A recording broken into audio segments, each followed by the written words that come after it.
entrar una mañana a hacer una cama de un paciente que teníamos, que era un chico, era americano creo, había hecho con sangre, no sabemos dónde había sacado la sangre, ponía The Blood is Christ o algo así, pero bueno, que en castellano era la sangre de Cristo. Vale. Y claro, ahí te deja un poco así, ¿no? Diciendo, otra, bueno, una chica joven se suicidó porque su abuelo abusaba de ella, el abuelo iba a ver. La mayor hostiaza que me han pegado en la vida estaba en preescolar, o sea, tendría como 4 años, y había unas estufas en aquella época que eran así muy altas y llevaban un tubo que subía hacia el techo, ¿no? Y yo estaba sentada y me fui a levantar para ir al baño. Y al levantarme, sin darme cuenta, con el culo o no sé con qué, le di al tubo. Y entonces el tubo cayó por toda la clase, ¿no? Pero la profesora me dijo, ven aquí ahora mismo. Y me agarró así de la cabeza y me empezó a dar contra el encerado, ¿no? Empecé a sangrar por la nariz, bueno, con 4 años, sí. O sea, ahí fue la primera leche que me dieron en plan fino filipino. Y había una niña de 12 años que tenía un cáncer de ovarios, bueno, que dices, una niña tan joven, ¿no? Tan pequeña. La cuidaba su padre, ¿no? Por la mañana pues había que ir a lavarla y tal, y la niña dijo que no, que ella solamente la lavaba su papá. Yo vi la cara del padre, una cara al pobre de desolación, ¿no? Que dices, joder, y yo me marché muy mal porque en ese momento mi hija tenía la edad de esa niña. Dije, si a mi hija le pasara algo así, madre mía, ¿no? Y además lo del tema de salud mental está bastante mal. En España está fatal, o sea, yo no sé en el resto del mundo cómo está, pero en España está de pena, ¿eh? La pandemia del siglo XXI y la pandemia de ahora son las depresiones, la ansiedad, los suicidios y sobre todo en gente joven. ¿Por qué crees que puede ser esto? Yo creo que es porque falta un propósito de vida. Buenas gente, esto es Tema Podcast. Hoy traemos a una nueva invitada que nos va a tratar temas de medicina, de salud, unos temas muy interesantes. Así que, ¿cómo estás, Lourdes? Hola, bien, muy bien. Encantado. Aquí estoy con vosotros.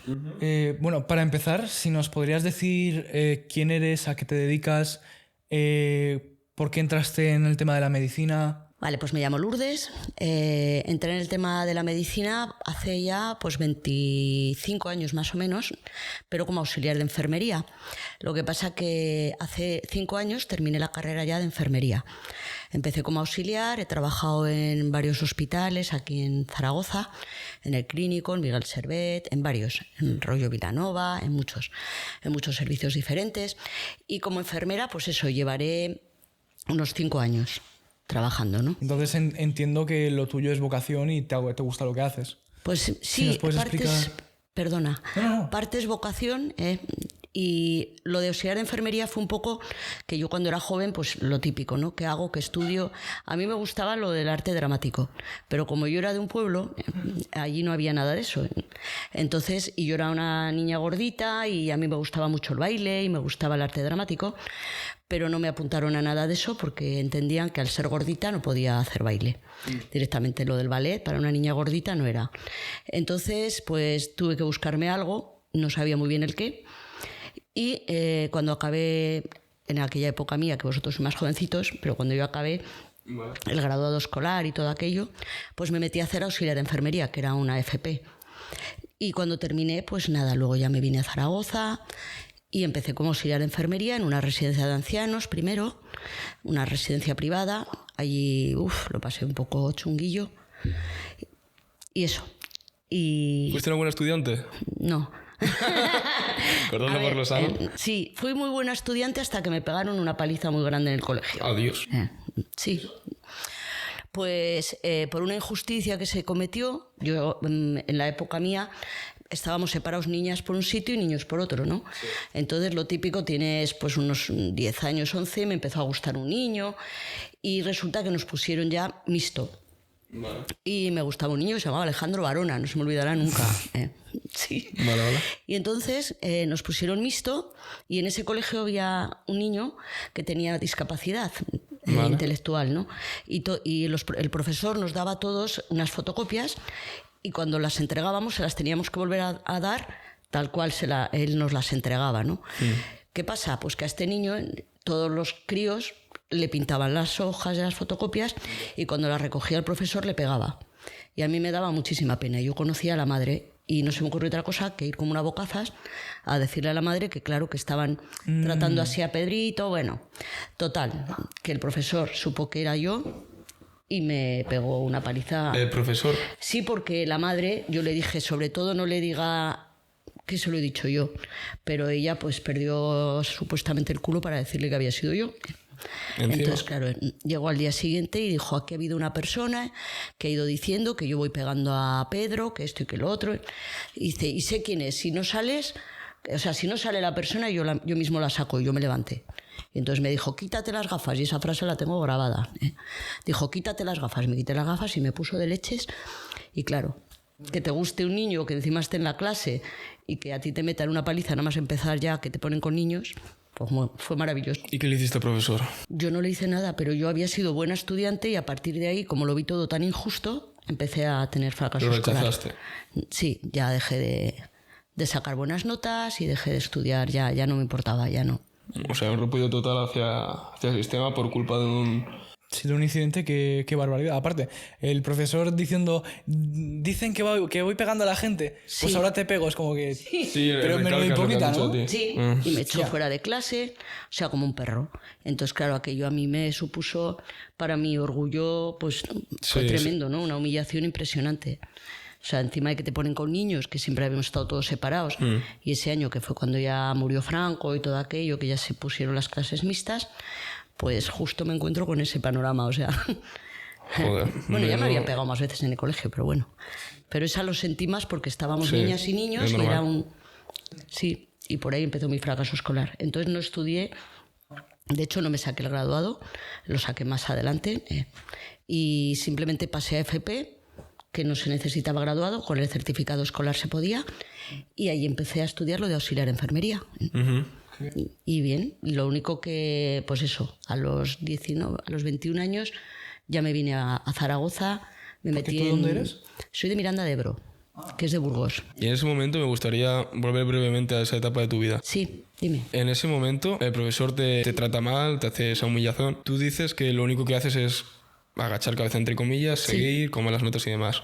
En ese momento los directores de ese centro no hicieron nada. Nada. Escúchame, pero ¿Se enteraron? No. No. creo que te lo va a decir ella, pero digo, era otra época. Es decir, las hostias en el colegio eran normales y corrientes. Sí, eran normales. De hecho, mira, teníamos una profesora cuando yo estaba en tercero de GB. En tercero tendría 5, 6, 7 años. 7 años, una cosa así. Que esta mujer era muy mayor ya y estaba como un poco oída, ¿no? Entonces entraba en clase y decía... Hoy tengo un muy mal día, así que iros preparando porque os voy a dar un tortazo a todos. Pero así, ¿eh? Y entonces iba a cada crío, pam, pam, torta viene. O sea, y claro, a mí me acuerdo el estrés que me generaba al ver que se acercaba Doña Marina, que es como la llamábamos, ¿no? Que venía Doña Marina ya preparada para darnos un castañazo, pues ya estabas así, ¿no? Diciendo, Pues para eso no vengo, macho. Sí. Nadie le paraba los pies a... No. Era normal. Era normal que te pegaran, era normalísimo. Sí, O sea, pero a ese nivel, quiero decir, yo entiendo lo que me decían mis padres de no has traído los deberes hechos, te Sí. ponían la mano así y te daban con la regla, lo típico, ¿vale? Sí, con pero la regla así me de llegaron a gratis. pegar. Bueno, si queréis ver la mayor hostiaza que me han pegado en la vida fue cuando estaba en preescolar, o sea, tendría como 4 años, y había unas estufas en aquella época que eran así muy altas y llevaban un tubo que subía hacia el techo, ¿no? Y yo estaba sentada y me fui a levantar para ir al baño. Y al levantarme, sin darme cuenta, con el culo o no sé con qué, le di al tubo. Y entonces el tubo cayó por toda la clase, ¿no? No dio a ningún niño, ¿eh? Que podía haber matado ahí a algún niño, ¿eh? Pero bueno, no dio a ningún niño. Pero la profesora, que se llamaba Charo, que tampoco la olvidaré en la vida, me dijo, ven aquí ahora mismo. Y me agarró así de la cabeza y me empezó a dar contra el encerado, ¿no? Empecé a sangrar por la nariz, bueno... Con 4 años. Con 4 años, sí. O sea, ahí fue la primera leche que me dieron en plan fino filipino. Joder, qué orgullo del sistema, la verdad que sí. Pero ¿sabes qué pasa? Que lo bueno de todo era que los padres así como en vuestra época los padres han ido a partirse la cara con el profesor, se ha hecho falta, ¿no? Por decirlo así, entre comillas. En la mía no. En la mía yo llegaba a mi casa y decía, me ha pegado el profesor, me ha pegado la profesora, y mi madre decía, algo habrás hecho. Y no te pongas tonta que a ver si vas a llevar más. O sea, entonces claro, casi ya ni lo decías, ¿para qué? Si sabías que no te iban a defender, ¿no? En mi caso, por lo menos. Igual habría personas que sí, o padres que sí, pero no era lo normal. Lo habitual era que te pegaran un tortazo y te quedaras con el tortazo. O Pero sea. un tortazo, joder, es que me he quedado con lo de una niña de 4 años estar Sí. dándole de cabezazos. Sí, cabezazos contra la pizarra ahí, y ya te digo, empecé a sangrar de la nariz y ya está, o sea. Y eso... la cosa avanzó para bien, supongo. Sí, bueno, a ver, luego ya cuando ya se acabó toda la dictadura esta que tuvimos, pues ya empezaron las cosas a ir de otra manera, ya se empezaron a salir otros derechos, ¿no? De no pegar a los niños, de tal, bueno, pues ya en el colegio por lo menos los profesores ya no pegaban. O sea, te podían humillar de otras maneras, ¿no? Pero a mí yo me apellido Puerta y entonces, bueno, pues tenía una profesora que siempre estaba ¡Puerta! Cuando hablaba, porque yo hablaba mucho. Me decían ¡Puerta! ¡Cierra la puerta! ¡Digo la boca! Y un día se me ocurrió decirle ¡Puente! ¡Tírate por el puente! Porque ella se apellidaba Puente. Joder, se la tiraste suave, joder. Y entonces me echó de clase. Hostia. Claro. ¿No te arrepientes a que no? No. Os lo hubiese dicho 5 veces. No, me fui afuera y ahí estuve. Y de esa época de más colegio, EGB y demás, ¿cómo fuiste avanzando en la educación? Bueno, pues lo que te digo, yo empecé, bueno, a los 18 años me fui a trabajar a Benidorm, a una discoteca, sí, Menudo cambio. Sí, estuve 3 meses, mis padres casi les da un infarto porque yo hija única, y decir de repente que me voy a Benidorm a trabajar, pues casi se le... ¿Había mucho peligro ahí por la noche? No, bueno, yo era muy arriesgada, sí. Pero allí la gente sí, a ver, había droga y había de todo en la discoteca, pero yo no bebía, no fumaba, no, yo no. Yo era como la cría, ¿no? Porque era la más joven, tenía 18 años, entonces pues me cuidaban bastante. Yo estaba en el guardarropa, que ahora eso ya no se lleva, ¿no? No, el guardarropa. sí, aún hay. ¿Se sigue llevando guardarropa? Hay en todos los lados, casi. Pues aquí había un guardarropa, pero aquí se vendían bikinis de la discoteca, tabaco, porque se podía fumar y todo, ¿no? Sí. Y yo me acuerdo de allí estar fenomenal. Esos 3 meses de verano sí que entré en la discoteca engañando porque me preguntaron si hablaba inglés y les dije que sí. Sí. Y encima les dije que francés también. Hostia. Y solo hablaba un poco de francés, que era lo que dábamos a la EGB en aquella época. Y bueno, pues cuando te venía alguien, porque era una discoteca en la que venían extranjeros, ¿no? Claro, venido. Entonces te decían, me vino una vez uno y me dice, "Where is the toilet, please?" Y yo, "Where is the toilet, please?" Y yo, "I understand", es lo único que sabía decir, y mal. Y el otro, "Where is the toilet?" Y ya me lo dijo un montón de veces y al final hizo, "Where is the toilet, please?" Y yo, ¿ya entendiste? Sí, o sea, y ahí ya fue la bomba. Claro, ya me di cuenta lo que quería el pobre hombre. Sí. Pero bueno, y eso, y esa movida de la discoteca estuvo muy bien. Ya volví a mi pueblo y dije, yo no me quiero quedar en este pueblo, no me gusta. Yo era un poco excéntrica, un poco extravagante en la de vistiendo y tal, ¿no? Entonces me criticaban mucho y dije, yo me quiero ir de este pueblo. Y entonces pensé venirme a Zaragoza y ya me vine a Zaragoza. Y aquí en Zaragoza empecé a estudiar, bueno, me saqué el graduado escolar, empecé a estudiar primero de bachillerato, pero conocí un chico homosexual que me llevó por mal camino porque no hacíamos más que irnos, en vez de ir al instituto, irnos a tomar cañas y bueno, y un día, y además, fíjate, esto es muy curioso, era un chico muy guapo, muy alto, monísimo, y yo decía, pero ¿cómo se ha podido fijar en mí si yo soy lo peor, ¿no? Gordica, esto, lo otro, bueno. Pero tú no lo sabías. No, yo tenía la autoestima pues por ahí abajo, ¿no? Y yo decía, pero ¿cómo se ha podido fijar en mí? Y ya un día le digo, oye, ¿tú eres gay? Porque claro, ya él estaba... Porque me dice, porque no sé qué, pones cuentas. No, digo, oye, ¿tú eres gay? Y dice, ¡ah! Menos mal que te has dado cuenta. Y digo, dice, porque vamos, maricón, que ya llevamos tiempo juntos. Y si te das cuenta ahora, me dijo... Sí. ¿Te cambió la jerga directamente? Sí. Y luego me dijo, dice, pero si voy soltando plumas por todos los sitios, ¿no te has dado cuenta? Que dejo el aula llena de plumas. Digo, pues no sé. Digo, a mí me chocaba, ¿no? Que siempre estuvieras conmigo, habiendo chicas muy monas ahí en clase, ¿no? O sea... Luego decía que me casara con él, porque así él evitaba que le llamaran gay. Claro, era otra época. Y yo le dije, hombre, era lo que faltaba. Yo con ese chico lloré mucho, se nos corría el rímel a los dos. O sea, fue una maravilla. Sí, aquello fue maravilloso. Fue una época muy buena, pero no estudié nada. Luego me metí a hacer diseño y moda, no lo terminé. La constancia no era lo mío. Hay que decirlo. Y ya, como tenía lo de auxiliar terminado, pues empecé eso a trabajar. Bueno, primero estuve en hostelería, Trabajé en el Museo de la Tortilla 2 años, haciendo tortillas como una loca, pim, pam, tortilla va y tortilla viene. Y luego ya conocí al que fue luego mi marido. Y ya después una residencia de ancianos, y ahí es cuando me di cuenta que bueno, que lo de la sanidad pues sí me gustaba, pero era mi madre, tu camino. Era tu camino. Sí, yo dije, bueno, artista ya creo que no voy a ser. Aunque me han dicho alguna vez que servía para los monólogos, no sé si es verdad o no. Pero, Yo creo que sí, ¿eh? Sí, me lo han dicho alguna que otra vez. Pero bueno, en la residencia lo pasé bien y mal. Bien porque estaba en la parte donde estaban todos los demenciados, todos los abueletes que estaban loquísimos, y entonces nos reíamos muchísimo, hacíamos muchas bromas con ellos, en plan, pues mira, te he traído aquí a una que es monja, o sea, tonterías así, ¿no? Y había uno que era estaba siempre muy salidillo el hombre, ¿no? Y sí, y era cieguillo por la diabetes, estaba así, no veía bien, ¿no? Y hacía, ¿dónde? ¿Dónde está? ¿Dónde? ¿Dónde? Y yo le decía, mira aquí, y le cogía la mano y se la ponía, ¿no? Y el otro hacía, ¡ay, ay! Pero yo quiero tocarle el culo, decía. Y yo, pero no seas cochino. Y bueno, nos teníamos unas risas, o sea, ahí nos lo pasábamos en grande, ¿no? Estaba muy bien. Aquella vez, la verdad, o sea, esa época de mi vida de los 2 años fue muy buena. Luego acabó todo mal porque me tuvieron que operar las manos y entonces me echaron porque era un poco opus la residencia. Sí.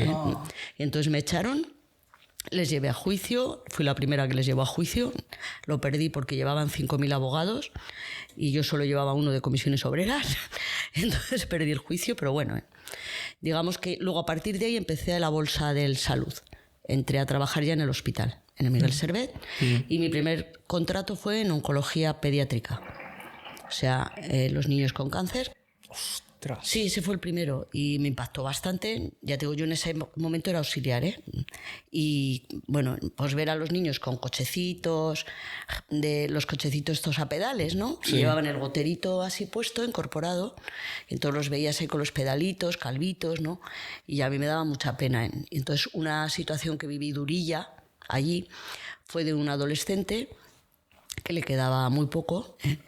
Le habían dicho la doctora, una de las doctoras, a la que tenía que decirle a los padres que estaba ya prácticamente en fase terminando, ¿no? Y claro, un crío de 17 años, o sea, o 16, ¿no? Y claro, la otra mujer tenía hijos, la otra doctora, y le dijo, yo es que no puedo, es que no puedo, es que me es imposible decirle a los padres esto, ¿no? Es que me es imposible. Y esta otra doctora no tenía hijos. Y dijo, no te preocupes que yo se lo digo. Era muy dura, muy fuerte. Y claro, cuando yo simplemente vi que vinieron los padres y el chico. El chico se quedó sentado en una silla y entonces a los padres los llevaron a un despacho, ¿no? A mí esa sensación que me produjo ver al niño adolescente allí con unos cascos oyendo música, ¿no? Y saber que en ese momento la médica les estaba diciendo que a su hijo le quedaba 2 meses de vida como mucho, que le iban a dar ya morfina y todo para que se lo hiciera en casa, ¿no? A mí aquello me acuerdo yo me metí a llorar en una de las habitaciones porque me supuso un gran palo porque yo había estado con abueletes y bueno, la muerte en un abuelo, a ver, ninguna muerte se acepta tan directamente, ¿no? Exacto. Y yo incluso en la residencia aquella, entre una amiga y yo, ayudamos a morir a un abuelito, ¿no? Porque decía, Jaime, no me dejéis, así. Y le cogimos la mano una a cada una y el hombrecito se murió allí con nosotras y nosotras ahí llorando, ¿no? Pues se nos caían las lágrimas, pero es distinto. Es distinto, quiero decir, ver a un adolescente que le quedan 2 meses de vida y sobre todo me puse un poco en la piel de cómo estarían los padres, ¿no? En ese momento. Y que luego tenían que salir y aparentarle al hijo que no estaba pasando nada. Pero el hijo realmente ya lo tendría que saber. ¿O no? Que sí, pues no lo sé. Los niños en general se los lleva bastante con... Es decir, saber lo que tenía iba a saberlo, o sea, por supuesto, pero se los lleva bastante con pinzas para que no sufran. Pero... uf. Una vez escuché por un reel, creo que fue, que decía un caso parecido, que una madre que se le iba a morir su hijo y de hecho se murió. Sí. Y decía algo así como ella prefería haber tenido un regalo de 18 años a no tenerlo. Es otra manera de enfocarlo. Sí. Sigue siendo duro, pero... Es duro, pero sí, si lo miras desde ese punto de vista, ¿no? Una actitud mental más positiva. Hombre, bastante más fuerte. Por lo menos se lleva lo que ha sido, se lleva los recuerdos del niño, se lleva todo lo que ha vivido, pero... Hostia, es que al final del día que te digan eso... Es fuerte que te digan, de repente tu hijo le quedan 2 meses, ¿no? Es fuerte. O sea, yo también lo entiendo que tiene que ser fuerte eso. Es que literalmente somos nosotros. Imagínate que a mis padres le dicen eso, macho. No me los imagino, o sea, estarían... O sea, si se lo dijese a mi madre, yo lo entendería perfecto que estuviese un año entero llorando. Y es que lo pienso y me entra una tristeza que no es normal. A mí me gustaría que me lo dijeran, ¿eh? Sí, a mí también. Ya Querrías que saberlo. claro, ya Sí, que me voy a sí, morir, sí. quiero saber que me voy a morir. Esto es un tema un poco conflictivo, ¿no? Sí. Sí, porque se supone que los médicos tienen que decirte la verdad si el paciente lo quiere saber. Claro, en el caso de un niño no le va a preguntar a sus padres me voy a morir. Es No muy tiene complicado. conciencia, quieras que no. Claro, hay niños que igual sí, pero sufren mucho. A mí me da mucha pena porque los niños tan pequeñitos que les pinchan y les pinchan y les pinchan y les pinchan y ellos, claro, no entienden qué hacen ahí metidos, ¿no? Cuando tienen que estar jugando y tienen que estar como el resto de sus compañeros de clase, ¿no? Y tal. Es duro, pero no sabemos lo que pasa por sus cabezas, ¿no? Supongo que un niño no le dice al padre o a los padres me voy a morir, ni los padres se lo dicen tampoco a los niños, ¿no? En el caso de que ya seas adulto, pues yo he visto de todo. Yo también he estado en la oncología de adultos, en oncología terminal ya, cuando van terminales, y ahí pues depende mucho del médico, depende mucho del paciente. Si el paciente lo quiere saber, el médico está obligado a decirlo. ¿Y cómo afrontas todas esas situaciones tan negativas? ¿Cómo lo afronto yo como profesional? Porque Pues, al final tú sí. estás más en contacto que, por ejemplo, el médico, ¿no? Claro, es que el médico, a ver, en las que están muy en contacto, aunque parezca que es más la enfermera, y ahora yo trabajo de enfermera y he trabajado de auxiliar, entonces puedo hablar de las dos partes, ¿no? Cuando he estado de auxiliar, la auxiliar está muy en contacto con el paciente porque es la que lo lava, la que lo baña, la que le lleva la comida, la que le soluciona un poco lo que es la vida en el hospital, ¿no? La enfermera es la que le pone las medicaciones, los goteros, también habla con ellos, también, ¿no? Pero la que está muy en contacto y a veces incluso te cuenta más el paciente como auxiliar que como enfermera. Hay veces que sí, que tienen más confianza, ¿no?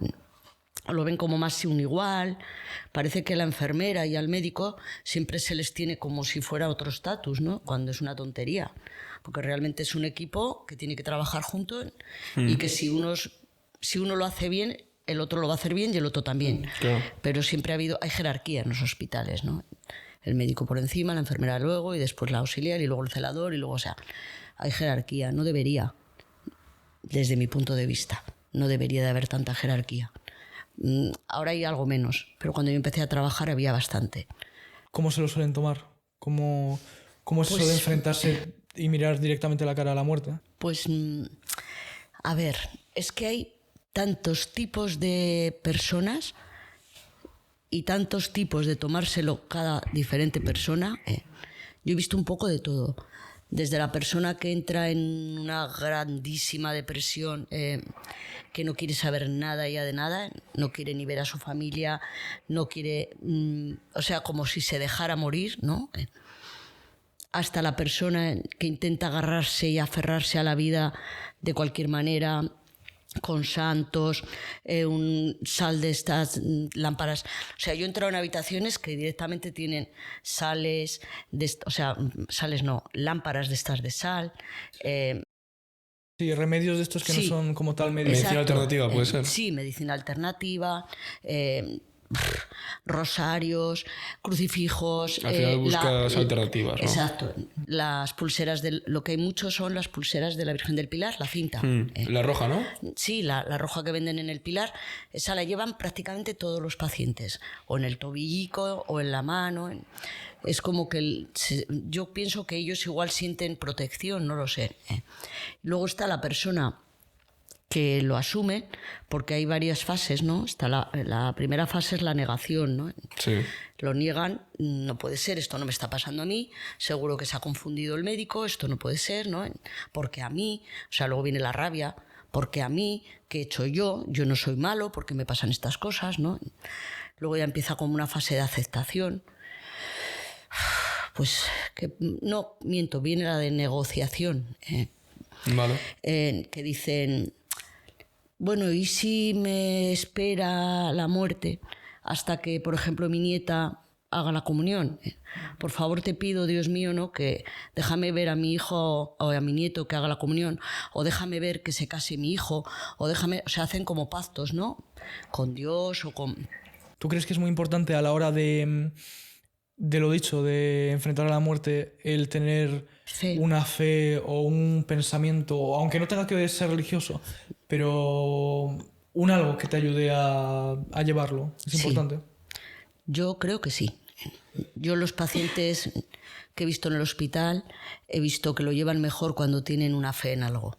O sea, sí, llámese Dios, llámese lo que sea. Sí, es como sentirte protegido, ¿no? Allá donde vas. Sí, a ver, es lo que nos han enseñado desde pequeños. Sí. Nos han enseñado que por encima de nosotros siempre hay algo. Que luego, cuando ya creces y haces procesos interiores, te das cuenta que no, que tú mismo eres un pedacito de ese Dios, ¿no? Que no es necesariamente un Dios el que está por encima de ti, sino una energía que fluye y tú eres parte de toda esa energía. O yo lo interpreto así, ¿eh? Esto ya sabes que cada persona... Sí, son opiniones. Es mi opinión, ¿no? Pero sí he visto que las personas que más fe tienen en algo lo llevan de otra manera.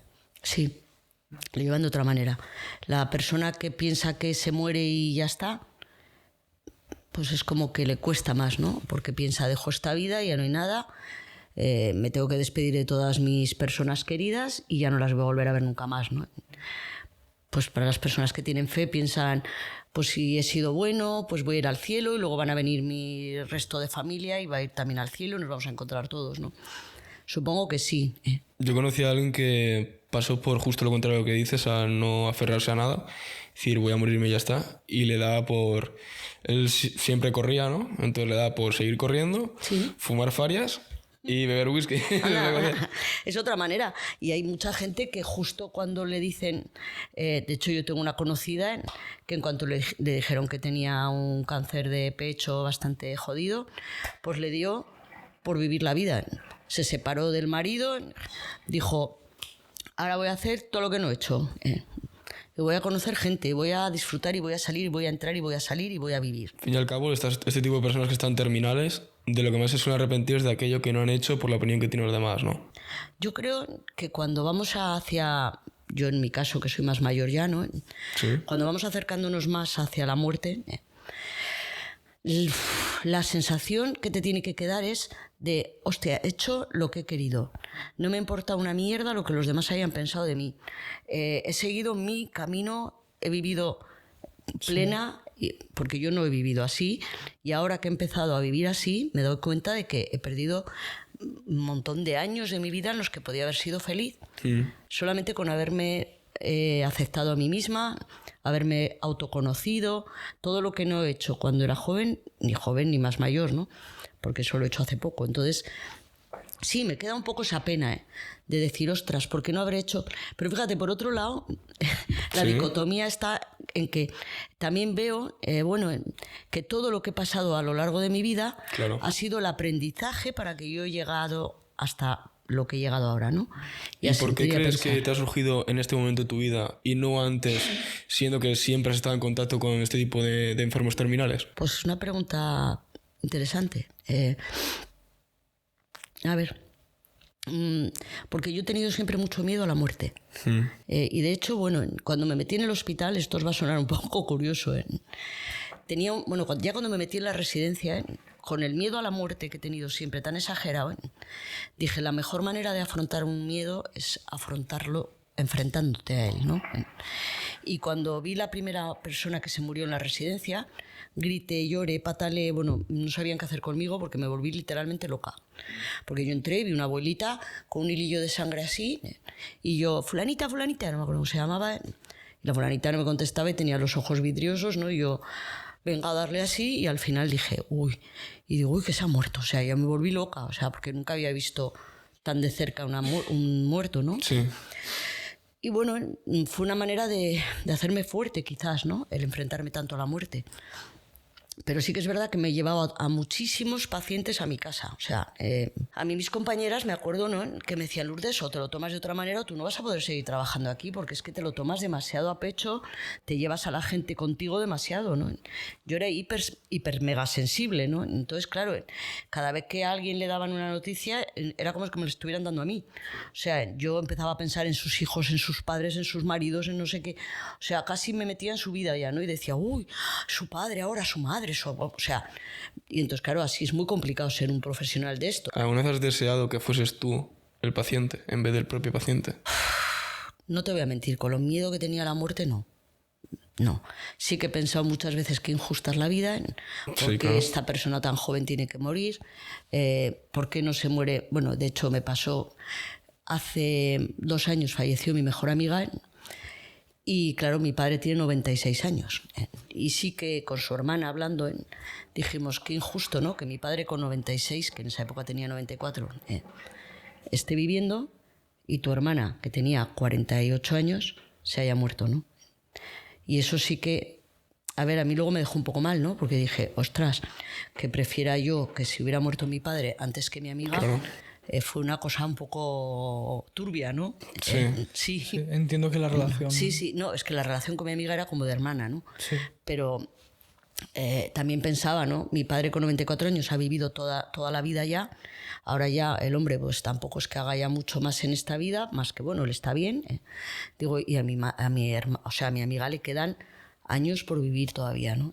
Entonces ahí sí que me planteé eso, pero hacia mí, hombre, me quise morir detrás de ella, eso sí que es verdad, que lo pasé muy mal y tuve incluso ideas de tomarme 40.000 pastillas y marcharme detrás de ella porque era mi apoyo, mi mejor amiga, como una hermana, y me sentí muy sola y muy abatida, ¿no? Y tuve una depresión muy fuerte y muy abatida. Bueno, no era cambiar realmente mi vida por la de otra persona, pero era querer irme detrás, sí. Sí que pasé ese momento. Porque tú has dicho que, lo dicho, estás en oncología, todo lo que tiene que ver con cáncer. Al final, esta enfermedad es, entre comillas, igualitaria en el sentido de las edades son dispersas o en general enfocan más a un grupo de edad mayor, o tú que has estado ahí. Es para todos. Para todos, igual. Sí, es para todos, O sea, he visto niños recién nacidos casi ya con cáncer. O sea, he visto adolescentes, he visto gente joven, he visto gente mayor. Hombre, evidentemente hay mucha más gente mayor con cáncer porque la degeneración celular. Sí. También es verdad que en una persona joven va mucho más rápido que en una persona mayor, precisamente porque la persona joven están más activas las células también, ¿no? Entonces es más rápido el crecimiento celular que en una persona más mayor. Pero yo diría que hay una edad complicada, que es a partir de los 50, cuando yo creo, o yo es lo más o menos lo que he visto, ¿no? Que es cuando más se dan los cánceres, pero hay a todas las edades.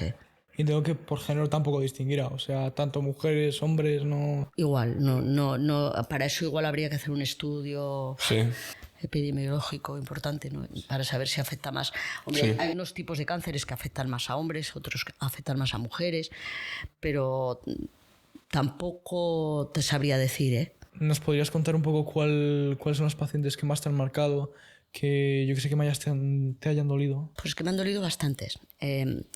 Me acuerdo, por ejemplo, de una médico que me dijo un día, yo en ese caso era auxiliar todavía, entré a hacerles la habitación o algo así era, y dijo, mira, dice, abre el cajón de la mesilla y ahí hay una cosa que es para ti. Y yo abrí el cajón y digo, ¿pero qué es lo que quieres? ¿Qué quieres que coja, no? Y dice, los bombones que hay ahí. Y había más cajitas, ¿no? Se ve que la mujer estaba repartiendo a los que ella consideraba que la habían tratado mejor o no sé. Y cogí y digo, ¿y esto por qué? Y dice, pues esto es porque mañana ya me van a sedar. Sedar es, pues eso, que ya te inducen a tener una muerte tranquila, ¿no? Entonces, claro, que una médico te diga eso es muy duro porque ellos saben perfectamente ya todo su proceso, ¿no? Y cuando esta chica, que además no era muy mayor, ¿Cuántos años tenía? Pues tendría 40 y algo, ¿no? Más o menos. Cuando a esta mujer la hacíamos todas las mañanas, la lavábamos, tenía ya metástasis en los huesos, entonces le dolía todo mucho, no la podíamos casi girar, ¿no? Y entonces, claro, ella decía, es que la metástasis que llevo aquí me está matando, es que la metástasis de aquí... Entonces, claro, eso a mí me creaba también mucha ansiedad, ¿no? Porque yo veía que la pobre sufría un montón, ¿no? De hecho, había que ponerle rescate, que poner rescate es, pues, darles morfina antes de ir a hacerles la cama, o sea, cambiarles, lavarlos, ¿no? Porque es tal el dolor que tienen que no puedes moverlos casi, ¿no? Y entonces, claro, eso a mí me dolió, me afectó, ¿no? Cuando me dijo, es que ya me voy a sedar mañana, me van a sedar. Entonces, me acuerdo que salí de allí, me metí en la lavandería y me eché una llorera. Yo lloré muchísimo en el hospital. De hecho, algunas de mis compañeras venían detrás de mí y me decían, Lourdes, que no, Lourdes, que te tienes que hacer fuerte narices, que ya llevas muchos años. Pero yo no podía porque es que era superior a mis fuerzas. O sea, siempre he tenido una especie de, yo no sé, no quiero llamarlo don, pero sí una especial intuición, como que siempre se me ha metido en exceso el dolor de los demás, ¿no? Siempre he sentido mucho el dolor de las personas, o yo veo a una persona y casi sé si está sufriendo, ¿no? Es algo muy... Entonces a mí esa persona, en cuanto la veo, siento como si sintiera lo que está pasando, ¿no? Lo que está pasando por su cabeza o... ¿Cuál crees que es la parte positiva y negativa de tener esa habilidad? Pues positiva yo no sé si tiene alguna, ¿eh? No sé, ¿eh? Te iba a decir yo, en plan, a ver, entiendo que eso es por la vocación que veo que en ti es muy fuerte. Que a ver, si fuese otra parte que no fuese terminales, pues a lo mejor sí tendría mucho sentido Sí. en cuanto al trato de las personas, que entiendo que como, o sea, te estamos conociendo, o sea, es la primera vez que Sí. hablamos y tal, pero te noto una persona muy empática y entiendo que las personas a las que hayas tratado, estoy segurísimo que se han sentido muy bien tratadas, muy acompañadas, Sí, y porque más soy empática. como me estás diciendo, de que las sientes tanto el dolor y tanto lo que siente la persona. Pero lo que te iba a decir, digo, joder, te has metido por vocación a enfermería, que la vocación es intentar ayudar a la gente y te metes a terminales. Sí. Lo que pasa que, claro, la vocación, es verdad que a mí me ha gustado mucho siempre ayudar a las personas, ¿no? Pero ¿qué pasaba con eso? Que yo estaba ayudando a las personas, pero no me estaba ayudando a mí. O sea, yo me he estado autodestruyendo, ¿no? Todos los años que he estado trabajando en el hospital. Sí que es verdad que a veces me iba a mi casa diciendo, ostras, hoy por lo menos he podido hacer esto, ¿no? Hoy he hecho esto otro, hoy... O sea, te vas con la sensación de he ayudado a alguien, pues no sé, simplemente saber que a una persona le quedan 2 días casi de vida y te pide un simple yogur de fresa, y he tenido alguna compañera que decía, pues no hay... Y claro, yo me quedaba y decía, ostras, si fuera tu madre, ¿le tratarías así? Decía, ya, pero no es mi madre. Digo, hombre, pero es una persona, es un ser humano, ¿eh? Digo, y ¿Tú es crees que el trato en la sanidad pública es así o es simplemente por...? esto era una entre todas las que había. O sea, quiero decir, por lo general la gente que se mete en esta profesión, a ver, hay de todo. Hay gente que se mete por vocación, hay gente que se mete porque saben que pueden ganar dinero y a ver, ganar dinero no es que es porque se gane mucho dinero, sino porque es, bueno, 2 años, lo de auxiliar te hablo, son 2 años, lo sacan, bueno, ahora incluso en 1 año, y ya tienes un trabajo, ¿no?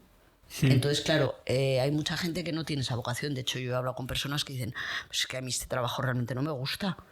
Y dices, ¿y qué haces aquí, no? Estás con seres humanos, o sea, con personas, no estás trabajando en una fábrica con tornillos. Entonces, pues a mí eso me fastidiaba mucho, ¿no? Cuando veía estas actitudes en alguna compañera. Supongo que al fin y al cabo es una forma de afrontar el problema de otra manera distinta. Porque si te pones una coraza y, digamos, rechazas todo lo que es algo dolor hacia ti, todo lo que provoca ese tipo de sensaciones en tu cuerpo, en tu mente... Bueno, pues puede ser. Podría Sí, ser, pero puede muy ser. mal Es lo que te enfocado. iba a decir, que es lo mejor, Puede ¿sabes? ser. Yo no me he trabajado estos años, ¿no? Y he visto compañeras que sí se han trabajado interiormente en el sentido de, vale, tú haces a esta persona todo lo que puedas por esta persona, pero hay un freno, hay un límite. Tú no puedes llevarte ese dolor luego, ¿no? Yo eso no me lo he sabido trabajar.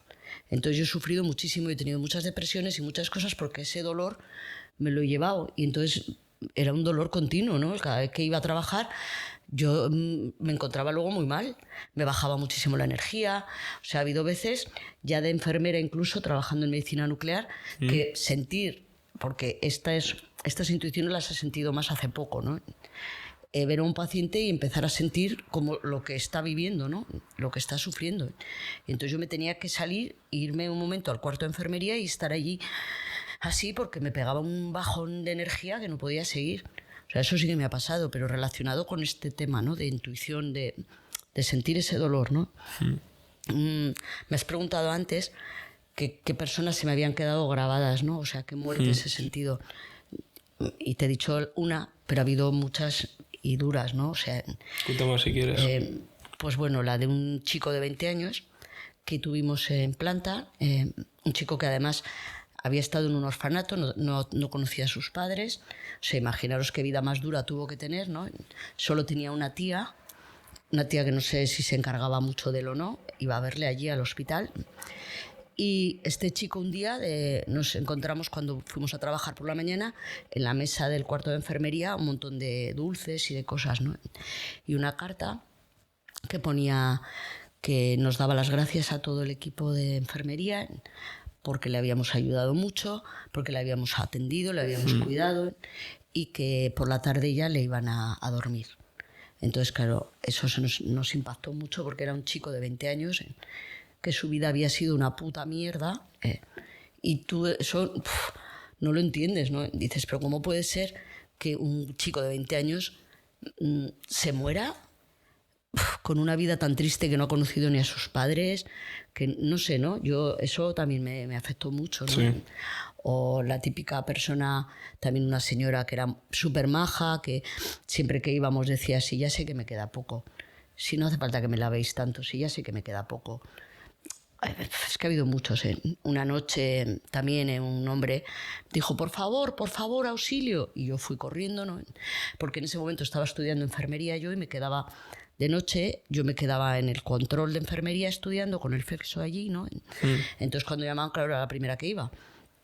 Y entré y vi un señor allí y le dije, ¿qué pasa? ¿Qué le pasa? ¿No? Y dice, por favor, no me cerréis la puerta, que tengo muchísimo miedo. Y yo, claro, le dije, no, tranquilo, le cogí la mano, ¿no? Le dije, no, tranquilo, no se preocupe, que no pasa nada, que estamos aquí. No, pero por favor, no me cerréis la puerta, no me dejéis a oscuras, que me da muchísimo miedo. Y era un hombre ya pues de unos 50 y tantos años, ¿no? Y eso también te deja mal, ¿no? Porque estás viendo que hay una persona que se siente sola, porque no estaba con familiares, nunca venían a verle. No sabemos por qué. Porque además en el hospital muchas veces haces conjeturas que no deberíamos, ¿no? Dices, tal persona tiene hijos pero no va a verlo. Habrá sido tal o habrá sido cual. Siempre prejuzgamos, ¿no? Ya no solo en el hospital, prejuzgamos en la vida en general, ¿no? Pero en el hospital también, ¿no? Se hace alguna vez esos prejuicios, ese prejuzgamiento más bien, de decir, ostras, si no viene a verle nadie, igual ha sido un pieza...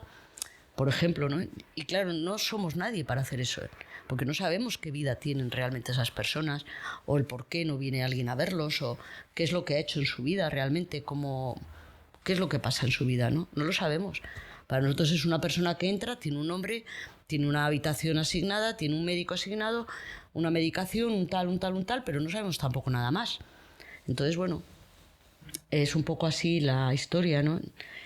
Y bueno, ha habido muchas muertes que se me han quedado.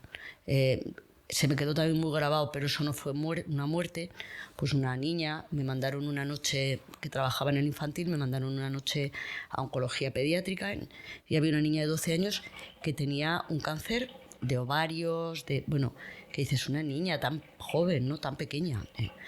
Y la cuidaba su padre, ¿no? Entonces por la mañana yo estaba también estudiando en ese momento todavía la carrera y tal, entonces yo casi no dormía, no vivía, y por la mañana pues había que ir a lavarla y tal, y la niña dijo que no, que ella solamente la lavaba a su papá.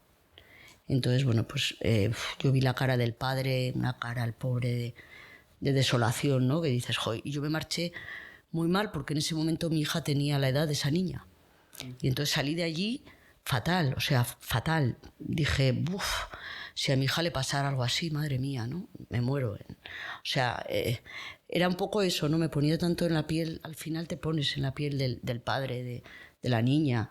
¿Cómo puede una niña tener todo eso, no? Unas heridas terribles, y dices, pero ¿qué ha hecho esta niña, no? Para esto.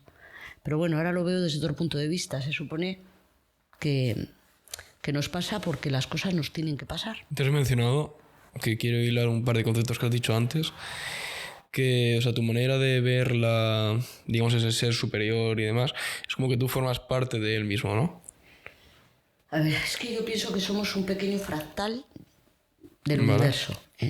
Todos nosotros somos todos tenemos ahí como un pequeño Dios, que en un momento dado nosotros mismos podemos resolver nuestra vida, que no nos hace falta que haya alguien por encima de nosotros, ¿no? Que esa protección que se busca, pero claro, esto es una idea muy personal y muy mía, no es algo, ¿me entiendes? O sea, esto es algo mío. O sea, yo pienso eso. Pienso que somos un pequeño trocito de... ¿Y cómo hilas eso a que una, por ejemplo, en este caso, una niña inocente y demás esté en esa situación, siendo que forma parte de, según tu definición, forma parte de ese universo, forma parte de ese todo? Pues mira, en aquellas épocas que yo trabajaba no tenía estos pensamientos, ¿no?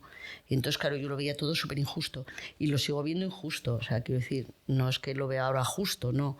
La vida no es justa, ¿no?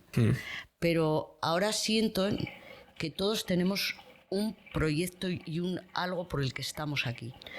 Y que esto va a sonar un poco ridículo, supongo. O van a decir, esta enfermera está muy loca. Pero yo realmente pienso que el karma, que no como castigo, sino el karma es como un aprendizaje, ¿no? Entonces, que una niña de 12 años, me podéis decir, ¿no? Como una niña de 12 años le va a venir esta enfermedad tan horrible, ¿qué karma puede pagar esta niña, no?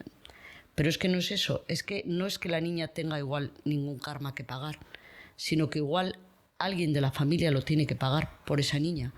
A ver, a mí lo que me han explicado, ya lo sé, que esto suena muy loco, que igual incluso no debería ni de hablar de todo esto, porque suena loco, ¿no? Pero lo que yo he aprendido durante este tiempo en el que he hecho más meditaciones, retiros y más historias hacia adentro de mí, es que realmente lo que nos pasa en la vida es porque nos tiene que pasar. Y es un aprendizaje que nos tiene que pasar. O sea, un destino, quieres decir. Sí, a ver, vamos Sí, más un destino que otra cosa. Quiero decir, yo sé que es muy duro, ¿no? Que a mí ahora, a mi hija, por ejemplo, le pasara algo así, ¿no? Sería brutal. Pero creo que pensaría que algo me está diciendo ese universo a mí. O sea, algo quiere que yo aprenda de eso. Es un aprendizaje que mi hija, por ejemplo, no lo tendría que pagar, está clarísimo. Pero el universo es como que el karma es algo... A ver, es que no quiero que el karma se entienda como un castigo. No es un castigo, es un aprendizaje. Un precio a pagar, quieres decir. Sí, porque yo entiendo, yo digo, ¿por qué un niño nace y ya nace con un síndrome de Down muy fuerte, o nace ya con un cáncer, o nace con semejantes malformaciones que hay, o nace con esas historias, ¿no? ¿Por qué? Y yo ahora he llegado a un poco a la conclusión, ¿no?, de que igual ese niño es como que ha elegido reencarnar. Para eso tú tienes que creer en la reencarnación, claro. Yo he empezado a creer en la reencarnación, yo antes no creía. Entonces, claro, dices, bueno, pues si hay una reencarnación, si nos reencarnamos, es como que nosotros elegimos estar con una familia determinada, que es la que nos va a hacer que tengamos un aprendizaje determinado para ir como progresando y aprendiendo a ser cada vez más conscientes y a llegar a un nivel de más pureza, ¿no?, como humanos. Vale. Esto ya sé que suena un poquito O sea, extraño. digamos, lo que entiendo de esto es como que tú tienes una serie de blancos y negros, pero en su mayoría eres algo más gris, y entonces lo que estás intentando hacer con tu explicación es ir eliminando esa parte de negruzco, Sí. de teñido, para ir intentando ser más y más y más blanco y puro, ¿no? Sí. Ya sea si es algo muy fuerte, en este caso de una niña o de un niño, una malformación, lo que sea. O sea, es como un precio a pagar para mejorar tu... Pero no un precio a pagar. A ver, no un precio a pagar porque yo no lo veo como un castigo. Vale. Es más bien como algo que esa persona lo ha decidido por destino antes de llegar a esta vida, para que en esa familia alguien aprenda algo. Como una consecuencia. No, Ay. porque una consecuencia sería también un castigo. O sea, yo sé que esto suena un poco extraño, ¿no? Esto es adentrarse ya en otras dimensiones diferentes, ¿no? Sí. Que también podemos hablar. Sí, pero yo no soy quizá la persona más preparada para esto, ¿no? Vale. Quizá no, porque yo estoy empezando a entender esas cosas ahora, ¿no? Hace poco. Entonces tampoco sabría explicarlo del todo bien. Sí que puede haber personas que sepan hablar de esto, ¿no? Y de hecho Vale. yo conozco a una que sí, que es la persona que a mí me está incluso dando un poco este entendimiento, ¿no? Yo este entendimiento antes no lo tenía. Yo no creía en la reencarnación, tampoco creía en Dios, tampoco creía en nada, ni en la energía, yo no creía en nada. Y ahora he empezado a ver que hay más mundo del que vemos, que la realidad no solo es lo que vemos.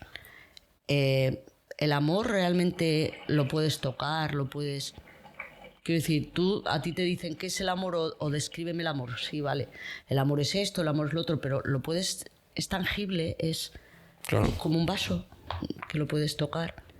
Quiero decir, está ahí, ¿no? Pero hay tantas cosas que están ahí que no forman parte de nuestra realidad porque no lo hemos vivido, no lo hemos visto, no se puede palpar, no se puede sentir, no se puede ver. Se siente, pero se siente con el alma, ¿no? Y para mí el alma es energía también. Entonces, desde esa energía que tiene el alma es cuando puedes entender muchas cosas que si no, no las puedes entender, ¿no? Si no entiendes primero que somos también una parte muy importante de energía, todos nosotros, ¿no? Y que cuando morimos, esa parte de energía también se va y sigue ahí, ¿no? Y se vuelve a reencarnar en otra situación o elige reencarnarse en otro aprendizaje más. Tú sabes que, bueno, hay gente, ¿no?, que está muy avanzada en este tema y hay personas que no. Esto es, no sé, a ver, ¿qué es lo que te digo? Que yo tengo 59 años y hasta los 57 no empecé a hacer esta especie de proceso, ¿no? Justo después del fallecimiento de tu amiga, más o menos. Pues sí, mira, no lo había pensado. A lo Pero mejor sí, es como eso, como una... A ver, por lo menos yo como entiendo tu situación de estar tan cerca de la muerte y tal, lo entiendo como si fuese, entre comillas, esa protección o ese sentido de encontrarle sentido a la vida. Es decir, que por lo menos entender que esa gente que te ha tocado tanto, que ha estado tanto contigo, que te la has llevado hasta casa, sí. pues entender que por lo menos, ¿sabes?, tienen algo después de la muerte. Y más teniendo en cuenta los casos que nos has contado. O sea, por ejemplo, el pobre chaval ese que decías que era huérfano, que no había conocido a sus padres y luego a los no sé cuántos años le había dado un cáncer y luego se había muerto. Pues... Es que fíjate, ¿qué os parece más injusto? Un chico que nace, no conoce ni a su familia, tiene una vida perra y encima con 20 años se muere de un cáncer. ¿Qué es más injusto? ¿Pensar que esa persona se muere y ya está? ¿O pensar que realmente hay una energía que nos mueve realmente a todos y en la que después nos transformamos, nos cambia? O sea, volvemos a entrar en otro cuerpo, ¿no? Porque esto es una carcasa lo que tenemos.